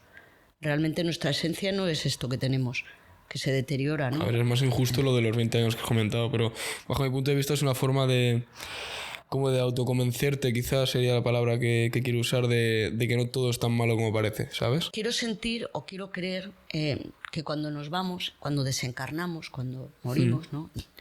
No es la muerte realmente, nos meten en la tierra o nos queman y tal y se acabó todo, ¿no? Porque eso me parece tristísimo. Y eso es con lo que he vivido durante toda mi vida, con ese pensamiento, ¿no? Me moriré algún día, se morirán mis seres queridos, acabaremos todos comidos por gusanos, como decían antes, ¿no? Y que es la realidad, ¿no? Por lo menos el cuerpo físico. Entonces, en mi entender ahora, siento que no, que hay algo más, que se nos escapa a nuestra realidad, o sea, que se nos escapa. ¿Y qué es eso? La energía que tenemos todos. Yo creo que somos más que cuerpo, mente, o sea, somos cuerpo, somos mente, somos alma, somos muchas más cosas, ¿no?, que todo lo que tenemos aquí. ¿Dirías que hay varios tipos de energía, ya adentrándonos un poco más en este tema? Varios tipos de energías. O sea, que no todo es lo mismo en mayor o menor medida, sino que hay como variación. Hombre, hay energías buenas, energías malas. Tú ves a una persona y si eres un pelín intuitivo, yo por lo menos sí que me pasa. Veo a alguien y digo, Sí, claro. te da como una mala vibra, ¿no? Por instinto. Sí, por instinto, por intuición, llámalo como quieras, pero sí. Es como que hay una energía ahí que no te vibra bien, ¿no? Y sin embargo conoces a personas que dices, hostia, esta persona tiene un aspecto o tiene pinta de ser bueno, ¿no? O sea, es como algo que nos mueve ahí, ¿no? Es una energía. Yo creo, es que no sé, yo hice un curso que era la nueva terapia, que era de energías, Vale. que yo ahí viví algo realmente extrañísimo, ¿no? Y eso también me hizo creer mucho en la energía, porque yo de verdad que antes no creía en nada de nada, o sea, yo de verdad, en nada. Y yo cuando fui a hacer este curso a Málaga, ahí había un señor que nos puso a todos en fila, éramos muchísima gente, pero había de todo, había médicos, había enfermeras, había de todo tipo de personas. O sea, no quiero decir que no, porque mucha gente cuando cuentas esto dice, serían los típicos incultos que no tienen ni idea de nada. No, había gente allí muy culta y había gente de todo tipo, ¿no? Allí cuando llegamos nos pusieron a todos en fila y este señor lo único que hacía era transmitirnos su energía. Entonces había unas colchonetas detrás, estábamos 60 o 70 personas, ¿eh? Sí. Todos así en fila, lo que te digo. Este hombre lo único que nos decía es, tenéis que poner las manos así, cuando yo me aproxime a vosotros, yo simplemente os pondré mis manos encima, sin tocarnos, y ya está. Y claro, yo me acuerdo que yo decía, a mí este tío no me va a tirar, porque claro, empezamos a ver que todo el mundo se caía. O sea, hombres, mujeres, altos, bajos, o sea, llegaba el hombre, hacía simplemente así con las manos, la persona cerraba los ojos y hacía ¡bam! Para atrás. Tenía ayudantes que estaban siempre detrás para coger, ¿no?, a la persona, ¿eh? Y cuando llegó a mí, yo me acuerdo al anterior a mí, que se cayó desplomado y yo dije, una mierda me va a tirar a mí este hombre. Puse las manitas, cerré los ojos y hice ¡pum! Para atrás. O sea, fue un curso de 4 días muy intenso, 8 horas diarias, y ahí solo se movía energía. O sea, yo he visto gente de todo tipo allí llorando, saliendo su inconsciente afuera, o sea, y había una energía que aquello era brutal. Yo a partir de aquello empecé a creer más en la energía. Yo dije, aquí hay algo. O sea, aquí hay algo. No es normal que una persona solamente poniéndote las manos así, tú ya te caigas hacia atrás, ¿no? O sea, no era muy lógico. A ver, yo que sé, a lo mejor la persona... Es decir, el equilibrio como tal del ser humano no creo que esté hecho para hacerlo con los ojos cerrados, ¿sabes? Tony, todos. Además, si fuese algún caso en plan explicable, no creo que fuese por eso. Sería algo más de sugestión, más que por equilibrio. Sí, puede ser. Pero, esto lo llaman la nueva terapia, la LNT. Está teniendo bastante ahora auge. ¿En España o en...? En todo el mundo. De hecho, yo soy terapeuta de LNT. Lo que pasa es que como soy una pedazo de vaga de mierda, pues no me he puesto a ello. Pero se hacen curaciones y se hacen de todo por medio de la energía, ¿eh? Curar a la parte energética. Lo que pasa es que esto lo diga una enfermera, espero que no lo vean muchos sanitarios este podcast, porque dirán... Sí, suena raro. A ver, de hecho, parecido a esto, es una empresa de ropa, ¿vale? Que es muy...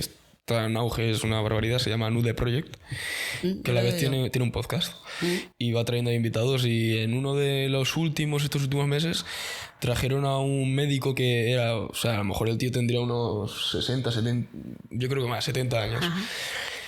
Con un bagaje increíble, un recorrido de 3 pares, y hablaba de experiencias cercanas a la muerte.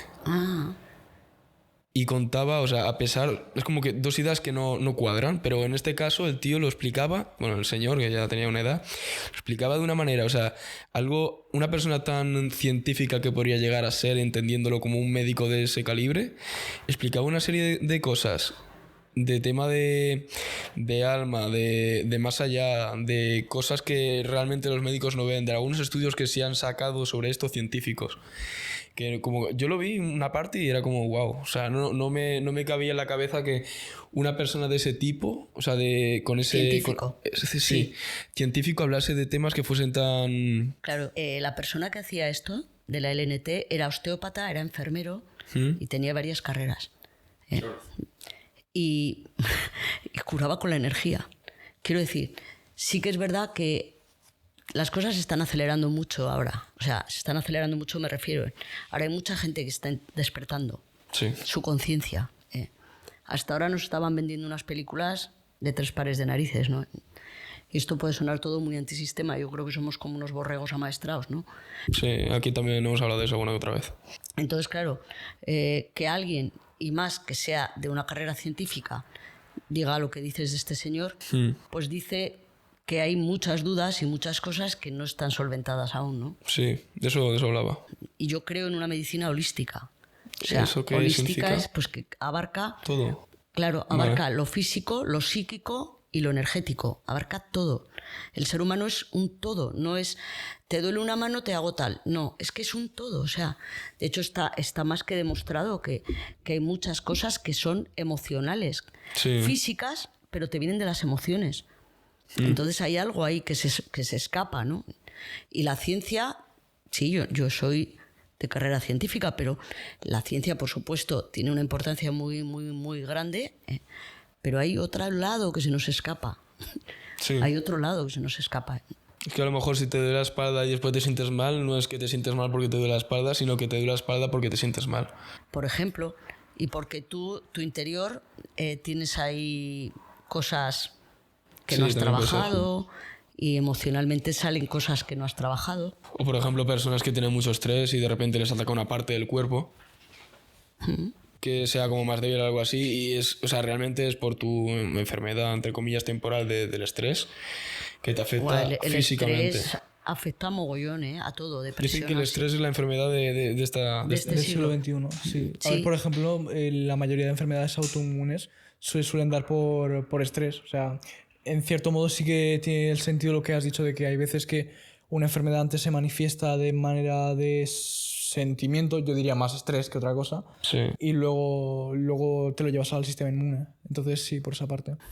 Y a nivel emocional. Es que las emociones, la mayoría de la gente las tiene como olvidadas, ¿no? Y las emociones son importantísimas. O sea, pero importantísimas, por lo menos para mí, ¿eh? Claro, y más teniendo en cuenta que tú has dicho que también estuviste en la parte de psiquiatría, ¿no? Sí. Sí. Uf, esa parte también es muy dura, ¿eh? Sí. Y además lo del tema de salud mental está bastante mal. En España está fatal, o sea, yo no sé en el resto del mundo cómo está, pero en España está de pena, ¿eh? Y la pandemia del siglo XXI y la pandemia de ahora son las depresiones, la ansiedad, los suicidios, o sea, impresionante, ¿eh? Y sobre todo en gente joven. ¿Por qué crees que puede ser esto? Que sea en concreto por la gente joven. Pues es que yo creo que es porque falta un propósito de vida. A ver, antiguamente, cuando éramos de mi época, por ejemplo, la gente se comunicaba más consigo misma a nivel del rezo. Esto va a parecer que no tiene mucho que ver con lo que he dicho antes, pero yo hablo de otra época, ¿no? La gente hablaba mucho con Dios. La gente oraba, la gente rezaba. Entonces estaban un poco más metidos también en su esencia como persona, Sí. ¿no? Había propósitos de vida, pues, no sé, salvar la patria, dar de comer a mis hijos, yo qué sé, muchas cosas, ¿no? La gente tenía, pues, más fe. Yo creo que ahora el ser humano cada vez está más descreído, ¿no? A nivel fe, pues porque dices, bueno, pero realmente ¿para qué estamos en este mundo, no? ¿Crees que eso puede ser algo de lo que has dicho antes? De que somos borregos entre comillas y que es una manera de atacar a eso para perder ese sentido. Claro, o sea, yo pienso, a ver, es que este tema sería muy extenso. O sea, yo pienso que nos están induciendo a pensar Sí. lo que quieren las personas de más élites, de más arriba, que pensemos. O sea, un poco... yo siempre considero que somos una granja de hormigas. O sea, tú te compras... Yo me acuerdo que a mi hija cuando era pequeña le compré una granja de hormigas, metimos ahí las hormiguitas y nosotras las veíamos y las manipulábamos y las llevábamos por donde queríamos, las echábamos la amiguita de pan cuando nos daba la gana, se la poníamos donde queríamos que la buscaran. Y yo pienso que somos eso, como una granja de hormigas, ¿no? Hay seres mucho más... seres humanos o no humanos, ya no lo sé. Yo ya tanto no me meto, ¿eh? Eso es hablar por hablar realmente porque Claro, no... yo te digo que yo ya tanto no me meto, ¿eh? Pero sí que hay familias muy poderosas en el mundo que son las que mueven los hilos de todos, ¿no? O sea, somos...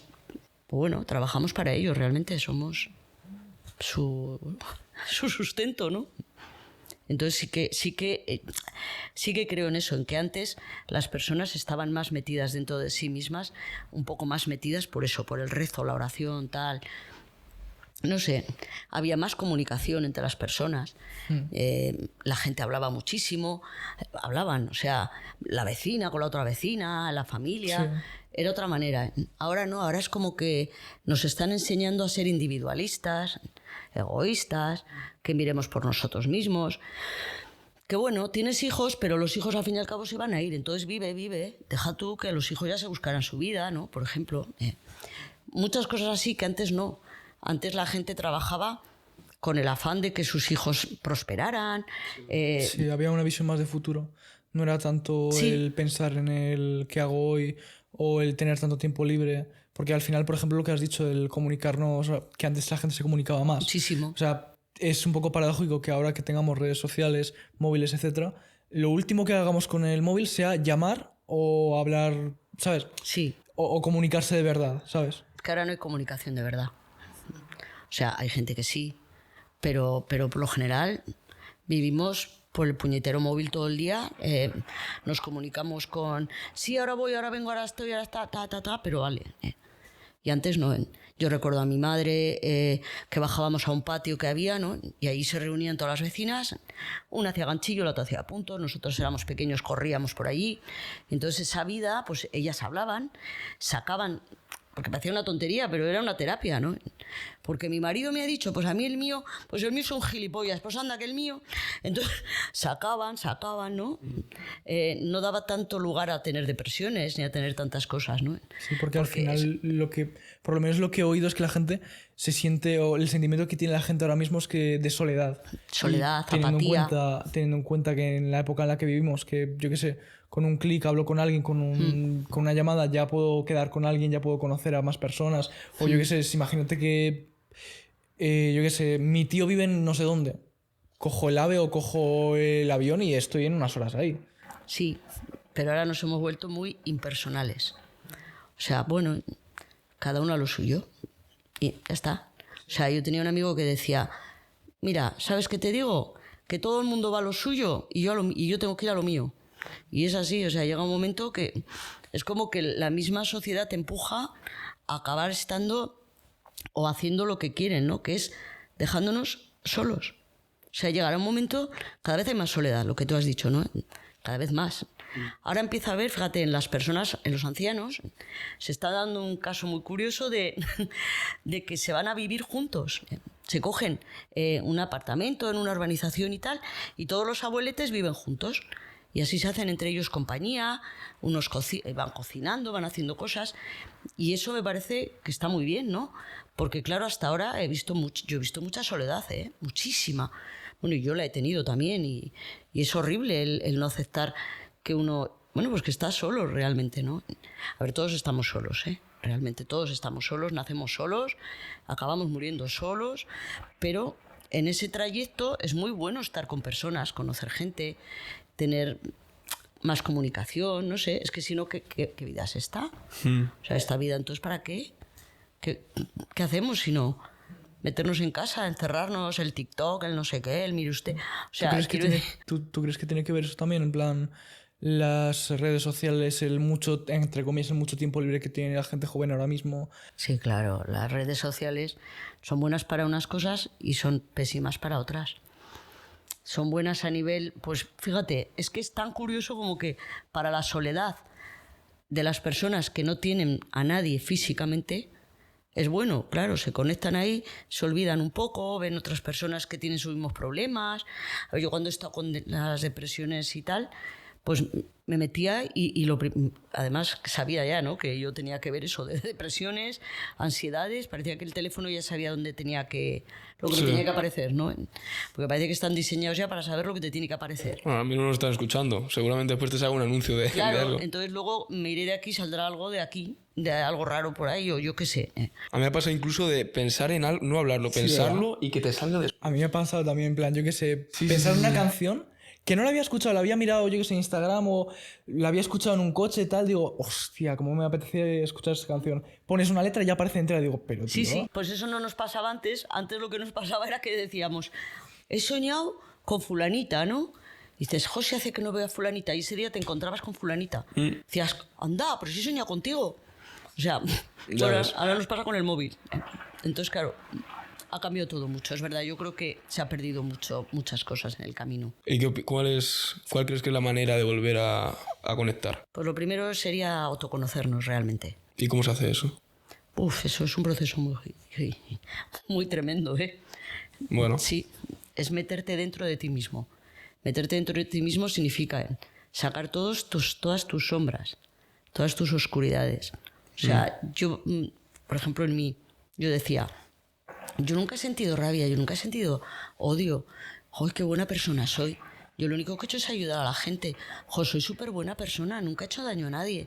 Yo no sé qué, mire usted, ¿no? Y cuando me metí dentro de mí... Sí salieron demonios.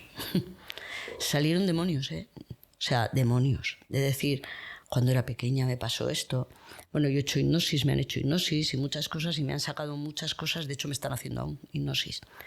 ¿Regresiva o...? No, regresiva me voy a hacer. Me voy a hacer porque ya en las sesiones que estoy teniendo de hipnosis me están saliendo historias muy raras, ¿no? Y veo personas medievales y cosas muy... Entonces ya me está diciendo la psicóloga que cree que necesito una regresión porque hay algo que está pidiendo que vaya a vidas pasadas, ¿no? Sí que me la haré, pero primero tengo que estar bien yo. Tengo que estar más fuerte psicológicamente porque, como quien dice, he terminado de hacer el proceso hace 1 mes y medio. Hace 1 mes y medio que me hizo un clic y empecé a ser de otra manera. Pero yo había perdido ya fe en todo, yo ya tenía unas relaciones pésimas con todo el mundo, o sea, yo lo mío ya era un descontrol. Un descontrol total. Una depresión muy fuerte, una ansiedad súper fuerte, agorafobia, claustrofobia, todo lo que acababa en fobia era mío. ¿Aracnofobia también? No. Aracnofobia la he tenido siempre. ¿Sí? Joder, dale clavo, pero entonces. sí. Pero vamos, que es verdad lo que os digo, ¿no? Que al final el proceso es que es algo que tiene que hacer uno muy interior. O sea, te pueden guiar, te puedes ir a un psicólogo que te ayude, ¿no? O a un coach emocional. Mira, ahora estoy estudiando yo eso, el coaching. Pero estoy empezando, ¿eh? Pero sí que porque he visto que ostras, que estamos ahora mismo en un punto muy álgido en la vida, ¿eh? O sea, estamos en un punto, en esta sociedad en la que vivimos ahora, hay un punto muy álgido de eso, de falta de respuestas, de falta de propósitos de vida, de un montón de cosas que cada vez, es lo que os digo, cada vez hay más depresiones, cada vez hay más suicidios, y eso es por algo, o sea, eso no es algo que aparece porque sí. Sí, es una consecuencia, ¿no? Hay que buscar la causa. Es una consecuencia de algo, ¿no? ¿Tú crees que es importante regular las emociones, sobre todo en tu trabajo, entiendo, y también en cuanto a la psiquiatría, y hablando de la psiquiatría?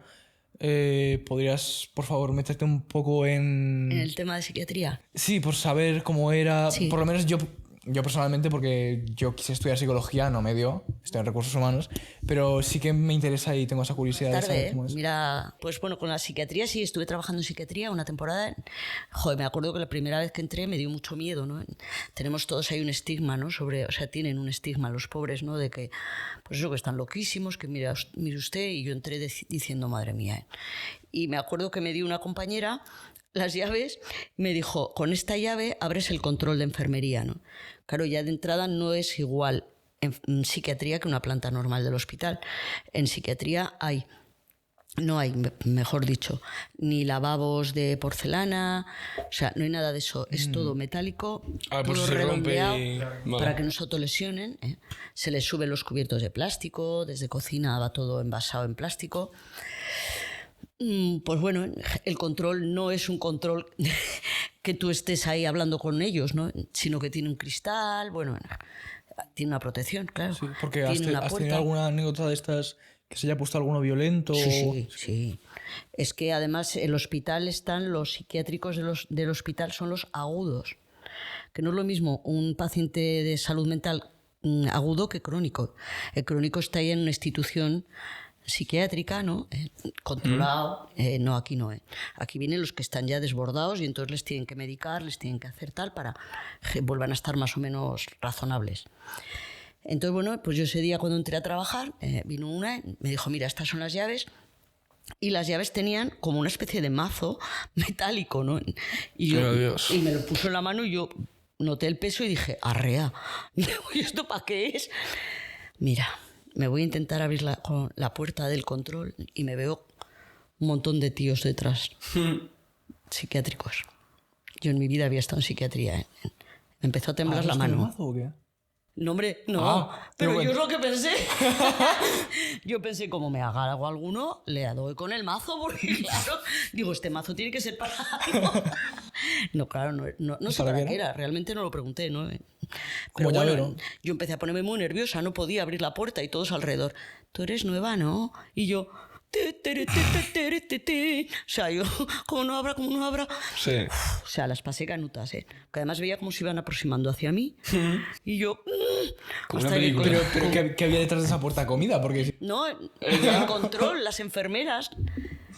Dentro, donde yo estaba en el pasillo donde estaban los psiquiátricos allí pululando, fumando, porque en psiquiatría se podía fumar, ¿no? Y claro, yo estaba ahí intentando entrar en el control para ver a las compañeras nuevas y todo, y las otras estaban por allí dentro y no me veían, y yo estaba fuera intentando abrir. Y entonces dije, madre mía, digo, este mazo es para eso, para atizar a algunos si veo que me hace algo, pero bueno. ¿Qué viví allí? Allí viví cosas sorprendentes también, ¿eh? Sí. Desde una paciente que teníamos que pensaba que era la mujer de Elvis Presley y se ponía a cantar como Elvis Presley. O sea, pero además que lo hacía de maravilla. Sí. Esta mujer se autolesionaba.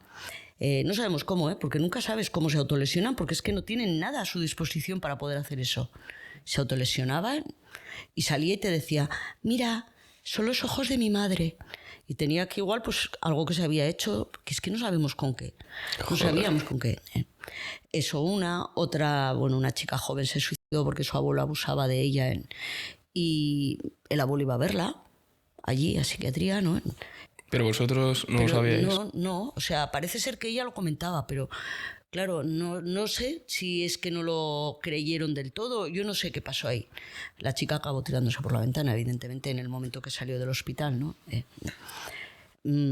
Había casos duros, porque además venían los familiares y veías a los familiares con mucho sufrimiento, porque un paciente psiquiátrico es un paciente que tiene muchísimo sufrimiento, más del que nos podamos imaginar, O sea, yo recuerdo, pues eso, venía un chico que era esquizofrénico y me venía así con una carita así de bueno, siempre muy, hola, y yo tengo novia, me decía yo, bien. Luego tuvimos uno que era muy peligrosete, que venía del hospital, cárcel psiquiátrico de Picassent, que es donde van los más así, los locos ya que han cometido crímenes. Sí.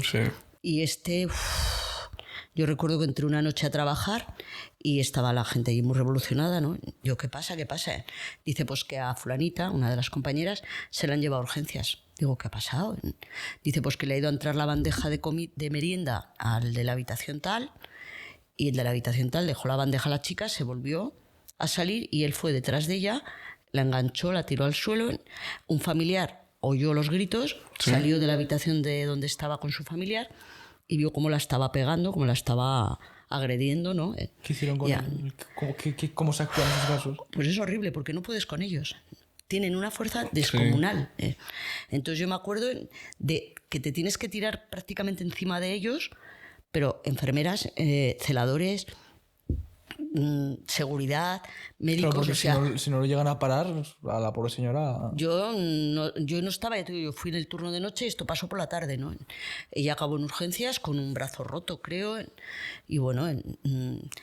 A ver, el hombre, yo cuando fui evidentemente estaba ya contenido, que se dice, que es con contenciones, porque si no, cerrado, porque es que era imposible, pero yo temblaba cada vez que entraba iba con la bandeja a darle la comida, porque te miraba, o sea, era una mirada de estas desafiante, de malo, y decías, uff, y daba un poco de miedo ese señor, ¿no? Además, este señor tenía bastante historia, ¿no? Era también discapacitado mental, tenía esquizofrenia, tenía varias cosas, no era solo una, ¿no? Tenía varias cosas. Sí, que le tocó todo. Pero una vez, una vez agredió a una persona y tal, ¿lo seguís manteniendo ahí? O sea, ¿no llamaron a la policía o a ver qué hacéis? ¿Y dónde le meten? ¿En otro centro? Sí, en otro centro, pero estuvo allí, cárcel, ¿sabes? Estuvo allí contenido unos días, hasta que la medicación le dejó más relajado. Sí, es que tampoco se puede hacer mucho, Y luego una noche recuerdo también estar en el control, donde nosotras nos sentamos, ¿no? Y se oye, ¡abrir la puerta! Porque psiquiatría también está cerrada, ¿no? Con puerta, con llave, bueno... Porque imagínate saliendo todos los psiquiátricos por el hospital, ¿no? Entonces está cerrado y había uno allí, ¡abrir la puerta! ¡Que estoy muy loco! Pero así, Y claro, salimos todas, ¿no? ¿Qué pasa? Y lo vemos allí, pero literalmente como un loco, o sea... Y es que se la saben todas ya y había entrado por urgencias... Él empezó, estoy con una crisis psicótica. O sea, porque era un paciente psiquiátrico de hace muchos años que ya se lo sabía, que iba a entrar, quieren entrar porque saben que allí les van a poner la droguita, pin, pin, pin, pin, pin, pin, y se van a encontrar mejor, claro, lógicamente, ¿no? Sufren, tienen mucho sufrimiento, aunque nos pensemos, a ver, nos han enseñado que, claro, están locos, mire usted, no, son personas que sufren mucho, el paciente mental, sufre un montón. Y entonces, bueno, yo lo que viví allí, pues eso, mucho miedo al principio, y cuando ya dejé de trabajar allí, la noche anterior, la última noche que iba a trabajar, me encontré hablando con ellos tranquilamente ahí en una salita, hablando con ellos tranquilamente sobre la vida, la muerte, o sea, y dije, pues una de dos, o yo me he vuelto también zumbada, o esta gente también no es lo que parece, ¿no? Como la película, ¿no? La de Leonardo DiCaprio, la de Shutter Island. Sí, o sea, yo ya hubo un momento, ¿no? De verdad, decir, estoy hablando con ellos normalmente. Yo que entré aquí hace unos meses, que los tenía pánico, que llevaba el cassette con los chunguitos y todo, porque sí, porque les ponían musiquita, les poníamos, y claro, les gustaba mucho la música, había mucho drogadicto también, drogadicto que ya se le han quedado las neuronas secas ahí, y claro, hay mucho ahí Lola y Leo, y venga, bueno, había de todo, ahí había de todo. Entonces, yo me acuerdo eso, de estar hablando allí con ellos sobre el universo y cosas, o sea, yo decía, uy. Digo, o yo estoy ya como ellos, o que ha pasado algo raro, o sea, digo, porque normalicé muchísimo ya, y les vi, pues eso, con personas que en momentos dados tienen más capacidad de estar y otras en las que menos, ¿no? La medicación también les influye mucho, claro, les deja muy... Sí, que a lo mejor tienen momentos de lucidez y otros que están perdidos en el mundo. Sí. O recuerdo entrar una mañana a hacer una cama de un paciente que teníamos, que era un chico de negrito, que era americano, creo, y había hecho con sangre, no sabemos dónde había sacado la sangre, pues algo se había cortado él, ponía the blood is the Christ, o the blood is Christ, o algo así, pero bueno, que en castellano era la sangre de Cristo. Vale. Y claro, ahí te deja un poco así, ¿no? Diciendo, Joder. Joder. Bueno, os podría hablar hasta también de casos paranormales en el hospital, alguno que otro también. Vale, anímate, sí. Pero esto no fue en psiquiatría, esto fue en una planta normal. Había fallecido un paciente, ¿no? Y estaba yo con mi compañero enfermero, en ese momento seguía yo siendo auxiliar, y me dice, él había dado ya la medicación, habíamos pasado la vuelta, entonces nos quedamos ya en los sofás, que tenemos como unos sillones ahí para estar sentados, y estamos así, y de repente suena un timbre, y me dice él, vete tú. Y digo, no, vete tú, que a mí me da la risa. O sea, y haciendo el idiota, ¿no? Vete tú. Dije, venga, ya voy yo. Voy, miro el panel y el timbre que estaba sonando era el de la habitación donde había fallecido el señor, que no había nadie. Y acá me entró un cague y entré corriendo y le dije, ¡ah! Digo, que es la habitación, digo, pero que no hay nadie, que es donde se ha muerto fulano y tal, ¿no? Dice, anda, chica, que estás borracha. Digo, que no. Digo, te lo digo en serio, que están llamando. Y ya apagué el timbre y luego otra vez. Y yo digo, ahora vete tú. Y fue él y dice, ostras, que es el timbre ese. Y dice, vamos a ver, ¿no? Y yo detrás, claro, yo iba cagada, yo detrás de él. Él entró y no había nadie en la habitación, pero el timbre se conectó. No sabemos cómo. Nunca hemos sabido cómo. Se quedó como una cosa que había pasado ahí extraña, pero sí que han pasado cosas en el hospital. De hecho, salieron unas enfermeras hace no mucho hablando de ello. Y creo que salieron en el programa de Iker Jiménez. Pues era una supervisora del infantil y otra compañera, o sea, eran dos enfermeras del Miguel Servet, me parece. Y salieron hablando de estas cosas un poco paranormales, ¿no? Que se dan en el hospital. ¿Qué opinas de las películas que tratan estos temas? ¿Las ves reales o...? Pues fíjate lo que opino. Antes opinaba, pues son rollos, ¿no? Y ahora, como me ha cambiado un poco el chip, digo, realmente son cosas que nos están diciendo que son extrañas, que no están, pero nos están preparando para lo que realmente es. O sea, ¿Visto así? ¿sabes? Sí. No sé si me sé explicar. Sí, que a lo mejor a veces lo de que está hecho basado en hechos reales, a lo mejor un poquito que sea así, ¿no? Se van cumpliendo muchas cosas de las que yo en mi época decían, cuando seamos mayores el mundo estará no sé qué, estará no sé cuál. Hombre, no sabíamos que iba a estar como está ahora, evidentemente, pero sí que hay cosas que, a mí hace 40 años me dicen que iba a haber lo de los móviles o que iba a haber ordenadores o que iba a haber, y yo hubiera dicho, pero que nos íbamos a comunicar de esas maneras, y hubiera dicho, pero ¿qué está diciendo, no? Y han pasado cosas, claro, y se están viendo cosas raras, ¿no? Sí. Hay una cosa que dicen, por ejemplo, ya sabéis que en la Biblia, en el Apocalipsis, hablan de que va a haber una venida de Jesucristo, que realmente no va a ser Jesucristo, sino el anticristo, bueno, o eso es lo que... Porque yo cuando era pequeña me metía mucho en cosas de religión, con un primo mío que era evangélico bautista, ¿eh? Entonces, bueno, decían que iba a aparecer la figura de eso, de un Cristo, que era el anticristo, que iba a ser no Cristo, sino el demonio, pero haciéndose pasar por Cristo, ¿no? Disfrazado. Sí, por decirlo de alguna manera. Bueno, pues eso ahora se ha visto en películas, cosas de ese estilo, y son los hologramas famosos, ¿no? ¿Visteis lo que pasó el otro día en Castellón de la Plana? ¿Fue? ¿Peñíscola? No, ¿dónde fue? Que aparecieron, no, en Valderrobres, en Semana Santa, el Viernes Santo, y que aparecieron unas cosas en el cielo.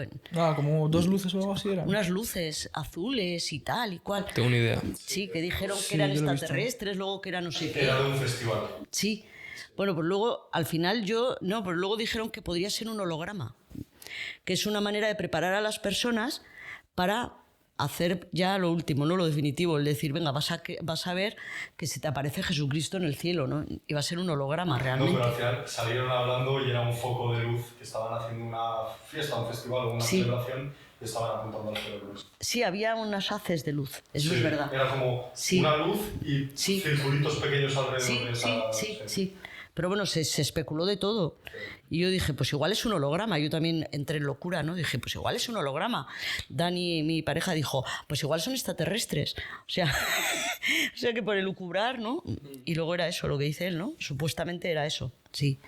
Pues bueno, eso fue un poco lo que quería deciros.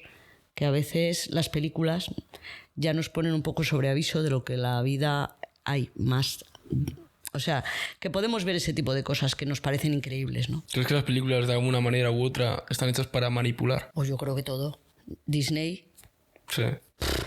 las películas de las princesas de Disney, bueno, ahora dicen que hay detrás de eso hay de todo. O sea, hasta pornografía y hay de todo. Sí, alguna cosa de salida. Sí, Sí. sí. Pero, Y mensajes subliminales. Sí. pero a ver, mensajes subliminales y tampoco tantos. Quiero decir, al final lo que te plantea Disney en sus películas es una forma de comportarse. Y si, Sí, pero y si no, ves... No, pero no, debe pero... ser- ahí hay mucha densidad metida en Sí, lo de pero Disney, ¿eh? a lo que voy es, yo qué sé, plantea roles muy marcados, plantea formas de comportamiento muy, muy clásicas, yo qué sé, o sea, yo por ejemplo, opinión mía, yo a mi hijo no le pondría Disney, es que no me gusta, no, ¿sabes? ¿Por qué razón tiene que ser mi hijo un caballero azul, no sé qué, no sé cuántas? ¿Sabes lo que quiero decir? Sí, a mí por lo menos como lo veo. Yo no dejaría que esas películas educasen a un niño, por lo menos a mí como me educaron, no. Sí. No, porque a mí me educaron que había príncipes azules y luego me he dado cuenta que se desteñían todos. Sí. Entonces, No, y sí, también, yo qué sé, porque tiene que ser una princesa y tengo que hacerme yo todo el viaje. claro. Quiero decir, Yo ahí con me el tengo que carruaje, joder la yo, matar a un princesa- dragón la tal, y princesa tú que estás saca- así tranquilita. Ah, bueno, vale. Sí, no, pero detrás de Disney hay una mafia bastante importante. Sí. Y las películas, pues realmente, cuando yo veía películas de pequeña que parecía que van a ser algo muy que decías, pero ¿cómo va a pasar eso? ¿Pero cómo va a pasar eso? Y luego has visto que sí que han ido pasando cosas de esas. Es verdad, ¿eh? Una película que me sorprendió, que era la de una... Es que no me acuerdo cómo se llama la película, que tenían que poner la huella o el ojo para acceder a los bancos y a los sitios, ¿no? Sí, al eso final está ahora ya. mismo en el móvil pones el dedito y ya está. Sí, sí, al Exactamente. final sí que- Cuando yo vi esa película, a mí eso me sonó, pues eso, a ciencia ficción, ¿no? Sí, sí, sí. ¿No nos estaban preparando ya porque eso realmente va a ser así? Sí, eso se llama la ventana de Overton. Sí, Que al fin y al cabo, la ventana de Overton es, digamos, o sea, en vez de decirte, por ejemplo, va a caer aquí un cohete, ¿sabes? Ahí llevándolo al extremo. En vez de decirte directamente va a caer un cohete y que tu cabeza no soporte porque digas, por ejemplo, es mi casa, vivo aquí, tengo mi familia, no sé qué, va a caer un cohete mal. Entonces tú dices, oye, ¿y qué pasaría si de repente cae un cohete en la ciudad? Tú estás planteando la ventana de Overton de manera que no es política. Sí. Porque yo como lo entiendo es... A ver, política y A mí como una lo he política explicado también. es la ventana de Overton de manera política, es decir, que Sí, también. según no tiene por qué ser películas, pero incluso en películas también, según ciertos mensajes, vídeos, audiovisual, etc. Con lo que ha dicho ella. Correcto, realmente. sí, correcto. Sí. Porque Te van ahora yo cojo el implantando móvil con el ciertas... Face ID, me reconoce la cara y me desbloquea el móvil. Sí, pero yo lo decía a modo político, de que te Sí. dan ciertas ideas También. para que tú te vayas acercando a cierto lado político, derecha, izquierda o arriba, abajo. Sí. Mira, pues vamos a hacer la pregunta final, que es ¿qué te gustaría ver aquí? ¿Qué Ya me sea gustaría? una figura genérica o algo más específico, como veas. Hombre, pues me gustaría, pero de todas maneras miraré, creo que un médico o alguien más de ciencia que sepa más o tenga una visión más holística de la medicina. Vale. Más lo que os he explicado yo antes. Pero alguien más puesto que yo en este tema. Bueno, chicos, nada, aquí se acaba el podcast de hoy. Espero que os haya gustado. Lo que os decimos siempre, suscribíos, dadle like. Estamos en YouTube, Spotify, Instagram y TikTok. Así que nos vemos a la próxima. Un saludo. Un saludo a todos.